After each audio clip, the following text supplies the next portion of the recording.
안녕하세요. 매일 성경으로 말씀을 만나는 시간 5분 메시지의 북악하늘교회 임명진 목사입니다. 반갑습니다. 전쟁터와 같이 험한 세상, 우리가 살아가고 있는 이 세상이죠. 하루를 당당하게 그렇게 살아갈 수는 없을까요? 아마 말씀이 함께한다면 가능하지 않나 싶습니다. 말씀으로 우리 자신을 무장해 봅시다. 오늘 함께 묵상할 말씀은요. 누가복음 9장 1절에서 9절까지의 말씀입니다. 예수님의 12제자 훈련과 파송의 관점에서 그리고 하나님 나라의 관점에서 함께 생각해 보도록 하겠습니다. 먼저 본문 말씀 제가 읽어 보겠습니다. 예수께서 12제자를 불러 모으사 모든 귀신을 제어하며 병을 고치는 능력과 권위를 주시고 하나님의 나라를 전파하며 앓는 자를 고치게 하려고 내보내시며 이르시되 여행을 위하여 아무것도 가지지 말라. 지팡이나 배낭이나 양식이나 돈이나 두보롯을 가지지 말며 어느 집에 들어가든지 거기서 머물다가 거기서 떠나라. 누구든지 너희를 영접하지 아니하거든 그 성에서 떠날 때에 너희 발에서 먼지를 떨어버려 그들에게 증거를 삼으라 하시니 제자들이 나가 각 마을에 두루 다니며 곳곳에 복음을 전하며 병을 고치더라. 분봉왕 헤롯이 이 모든 일을 듣고 심히 당황하니 이는 어떤 사람은 요한이 죽은 자 가운데서 살아났다고도 하며 어떤 사람은 엘리야가 나타났다고도 하며 어떤 사람은 옛 선지자 한 사람이 다시 살아났다고도 함이라. 헤롯이 이르되 요한은 내가 목을 베었거늘 이제 이런 일이 들리니 이 사람이 누군가 하며 그를 보고자 하더라. 아멘. 네. 예수님의 이 땅에서의 사역은 철저하게 하나님 나라에 집중되어져 있었습니다. 가르치며 선포하시는 말씀과 그 내용도 하나님의 나라였고 또 행하시고 이루시는 그런 일들도 하나님 나라에 관한 것들이었습니다. 어찌 보면 하나님 나라의 운동을 이 땅에 시작하신 분이 바로 예수님이다 라고 말할 수 있습니다. 자, 그런데 그 하나님의 나라는 예수님 시대에는 완전히 이루어질 수 없었습니다. 예수님의 십자가와 죽으심, 부활, 승천이 있을 것이지만 재림하여 완전한 통치가 이루어지기까지는 그 하나님 나라의 복음이 전파될 시간이 필요했고 또 이는 예수님과 함께했던 제자들이 감당해야 할 몫이기도 했습니다. 때문에 예수님께서는요, 당신께서 사역을 감당할 때 단지 하나님 나라만 전파했던 것이 아니라 제자들을 훈련시켜서 그들이 예수님의 부활 승천 이후 시대에 활약할 수 있도록 준비시켜 놓는 일도 감당하셨습니다. 소위 제자 훈련과 그 과정도 병행하셨다는 것이지요. 그리고 이제 그 훈련이 얼마나 잘 되었는지 점검 확인해 볼 시간이 되었습니다. 예수님은 자신과 항상 동행했던 12제자들 오늘 본문에서 부르십니다. 그리고 그들에게 뭔가 주시는데요. 모든 귀신을 제어하고 병을 고치는 능력과 권위를 주십니다. 그리고 세상에 파송하십니다. 자, 그런데 여기에는 뭔가 전제 조건이 붙습니다. 그냥 가라는 것이 아니죠. 여행을 위해 아무것도 가지고 가지 말라는 겁니다. 지팡이, 배낭, 양식, 돈, 심지어 두보롯도 가지고 가지 말라고 합니다. 그리고 그들의 메시지와 복음이 받아들여지지 않으면 발에서 먼지를 떨어버려 증거를 삼으라 라고 말씀하십니다. 사명을 받은 제자들은 자신들에게 부여된 능력과 또 권위에 힘입어 곳곳에서 복음을 전하고 병자를 치료합니다. 그리고 이 소식은 그 지역의 분봉왕이었던 헤롯 안디바에게도 알려집니다. 이 놀라운 하나님 나라 운동의 역사를 듣고 헤롯은 무척 당황해합니다. 특히 이상한 소문마저 들립니다. 자신이 얼마 전 목을 베었던 그 세례 요한이 다시 살아났다느니 혹은 엘리야나 옛 선지자가 다시 살아났다느니 하는 말들이 들려오기 시작합니다. 잘못한 일이 많았던 헤롯 안디바는 슬슬 두려움에 떨기 시작하는 것이죠. 자, 저는 이 말씀들을 묵상하면서 몇 가지 떠오르는 질문들과 사실들을 발견할 수 있었습니다. 함께 생각해 보도록 하겠습니다. 자, 먼저요. 예수님께서 제자들에게 주신 능력과 권위는 도대체 무엇이고 이것을 어떤 방식으로 주셨을까 하는 점입니다. 복음서를 가만히 보고 있으면요. 능력, 파워, 권위, authority라는 단어가 사용될 때는 어떤 일정한 패턴이 있는 것을 발견할 수 있습니다. 능력은 주로 귀신 들림에서 누군가를 해방시키거나 병을 고칠 때 또는 기적이나 이적을 행할 때 사용되어지는 단어입니다. 또 권위, authority는요. 주로 말씀을 선포하거나 혹은 누군가를 죄사함을 행했을 때 선포되는 그런 단어이기도 합니다. 즉 예수님의 핵심 사역은 이 두 단어 능력과 권위로 무장하여 진행되었다는 것을 알 수 있습니다. 물론 핵심 사역은 하나님 나라 운동에 있습니다. 자, 그렇다면 이런 하나님 나라를 알리며 이루는 데 사용된 이 능력과 권위를 예수님은 도대체 어떤 방식으로 제자들에게 주셨을까요?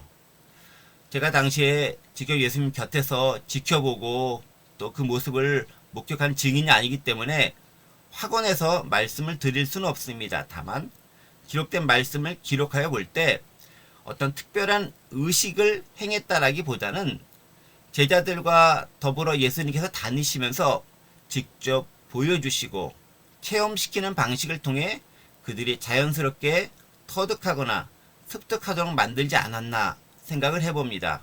일종의 제자훈련 방식인 것이지요.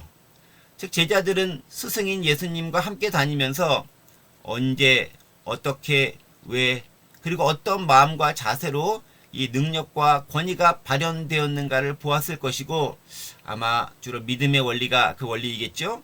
그리고 그것을 모방하며 배워왔을 것입니다. 나중에 사도 베드로나 바울도 예수님 행했던 것을 동일하게 행하는데 믿음을 강조하는 것을 보면 그 방식이 틀림없는 것 같습니다. 물론 그와 더불어서 예수님은 최고의 격려와 위로로 이들에게 실제로 이러한 역할들을 감당할 수 있도록 힘을 부여하십니다. 그 말씀이 마태복음 28장 18에서 20절에 기록되어져 있습니다. 이러한 방식인 거죠. 예수께서 나와 말씀하여 이르시되 하늘과 땅의 모든 권세를 내게 주셨으니 그러므로 너희는 가서 모든 민족을 제자로 삼아 아버지와 아들과 성령의 이름으로 세례를 베풀고 내가 너희에게 분부한 모든 것을 가르쳐 지키게 하라. 볼지어다 내가 세상 끝날까지 너희와 항상 함께 있으리라 하시니라. 아멘. 그렇죠. 바로 임마누엘의 은혜며 성령의 임재와 도우심입니다. 항상 함께 하시겠다는 말씀 그리고 성령께서 우리와 함께 하시며 도우시는 그 능력이 그 일이 우리에게 힘과 격려가 되는 것이죠. 자, 그렇다면 자연스럽게 이제 두 번째 질문으로 이어집니다. 여전히 오늘날에도 이런 능력과 권위가 나타나고 또 그것이 어떻게 발현되고 발견될 수 있는가에 대한 질문입니다. 오늘날에도 여전히 이런 능력과 권위 나타날까요? 대답은 그렇다입니다. 실제로 병을 고치며 귀신을 내어쫓는 역사는 지금도 일어납니다. 다만 예수님처럼 그렇게 역동적으로 일어났는가에 대해서는 조금 의문이 있습니다. 하지만 우리는 현재 매우 발달된 문명이 발전된 그런 시대를 살고 있습니다. 과거에 몰랐던 수많은 지식들을 알고 있고요. 눈부신 과학기술과 의학의 발달은 수많은 질병에서 인간을 해방시켰습니다. 즉 특별한 능력이 필요했던 과거에 비해 인간의 보편적 능력들이 광범위하게 개발되었고 실현된 시대를 살고 있다는 말씀입니다. 또 말씀의 권위나 죄사함에 대한 권위에 대한 부분도 여전히 유효합니다. 성령의 역사와 더불어 때에 맞는 말씀의 선포로 많은 사람이 회개하고 돌이키는 역사 여전히 지금 시대에도 일어나고 있습니다. 이 부분에서 우리는 다시 질문할 것이 생깁니다. 그렇다면 예수님께서 이런 능력과 권위를 사용하신 이유가 도대체 무엇이겠느냐 하는 질문입니다. 제가 잠시 위에서도 언급했지만 그것은 하나님 나라를 확장하고 구현하기 위함입니다. 단지 예수 믿고 죽어서 가는 천국에만 국한된 그런 내세의 천국만 있는 것이 아니라 현재 발 디디며 살아가고 있는 이 땅에서 만들고 누리는 그 하나님 나라, 그것을 실현하라는 것이죠. 이 땅에서 해방과 자유를 만들어가라는 것입니다. 물론 그것은 예수님이 다시 오실 때까지 결코 완벽한 형태로는 이루어질 수 없습니다. 그러나 그럼에도 불구하고 우리가 예수님의 제자라면 주님께서 하셨던 그 일을 우리 시대의 문화와 형식으로 만들어갈 책임이 우리에게 있는 것이죠. 저는 그것이 훨씬 중요하다고 봅니다. 목적이 같지만 그 목적을 이루기 위한 수단과 방법은 시대와 사람 그리고 지역에 따라 달라질 수 있기 때문에 그러합니다. 자, 세 번째는요. 예수님께서 제시하신 그 하나님 나라 운동의 방식이 현대에도 여전히 유효한가에 대한 질문입니다. 전도할 때 아무것도 가져가지 말라. 그리고 그렇게 복음을 전하라고 말씀하셨습니다. 우리도 그래야 될까요? 다른 것은 모르겠지만 제가 한 가지 확신하는 것은 그 근본 정신은 여전히 유효하다는 것입니다. 그것은 하나님의 나라는 하나님 나라의 방식으로 이루어지기 때문에 그러합니다. 때로 그 방식이라는 것은 그 시대를 거스리는 방식일 수 있습니다. 현재 우리는 자본주의 시대를 살고 있습니다. 현대 자본주의 체제에서 거대한 자본과 물량의 힘은 실로 위대합니다. 엄청납니다. 불가능이 없어 보입니다. 바로 그것에 대해서 하나님 나라 운동은 기존 질서를 따르지 말라고 말하기도 합니다. 거부합니다. 철저하게 하나님만을 의지하라는 것이지요. 하지만 자본주의 사회에서 자본주의와 완전히 결별해 사는 것이 과연 가능한 것인지, 그것이 합당한 것인지, 또 어느 정도는 행할 수 있을 것인지에 대해서는 좀 점검해보며 생각해보고 그 정도가 어느 정도인지 따져보는 것도 필요하지 않나 생각됩니다. 자, 마지막으로 이런 하나님 나라 운동은 분명히 세상에 영향을 준다는 점입니다. 예수님 제자들의 활약은요, 그 당시 지도자였던 왕이었던 헤롯을 당황하게 하게 했고 떨게 했고 불안하게 만들었습니다. 뿐만 아닙니다. 오늘 본문에 기록되지는 않았지만 당대 종교 지도자들이었던 그리고 기득권자들이었던 대제사장들과 서기관들, 바리새인들도 불안하게 만들었습니다. 소문이 났고 이는 곧 영향력을 발휘했다는 것입니다. 그렇습니다. 악하고 옳지 못한 자들은 떨었지만 두려워했지만 선하고 힘들고 소외받으며 살아가는 사람들에겐 자유와 기쁨의 소식, 그것이 바로 하나님 나라의 소식이고 복음의 소식입니다. 그것이 바로 큰 능력을 발휘하는 것이죠. 오늘날에도 그런 소식들이 많이 들려야 합니다. 사회에 부정적인 이슈로 제기되는 그 하나님 나라, 교회의 모습이 아니라 세상을 긍정적으로 변화시키는 소식들이어야 됩니다. 잘못한 사람들에게는 두려움의 소식들이고요. 선하지만 믿음으로 살아가는 사람들에게는 희망과 권면과 그리고 위로의 소식들이어야 됩니다. 바로 그런 놀라운 사역과 역사에 쓰임받고 동참하는 오늘 하루를 역동적으로 살아가는 저와 여러분들 되시기를 간절히 원합니다. 잠시 기도하겠습니다. 하나님 아버지, 능력과 권위를 통해 하나님의 나라를 만들어 가셨던 예수님을 기억합니다. 그리고 우리가 그 예수님의 제자라면 그 예수님의 능력과 권위를 본받아 이 시대에도 그 하나님의 나라를 온전히 이루며 살아가기 원합니다. 그러나 우리는 부족합니다. 연약합니다.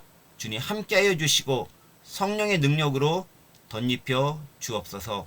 감사드리며 예수 그리스도의 이름으로 기도드립니다.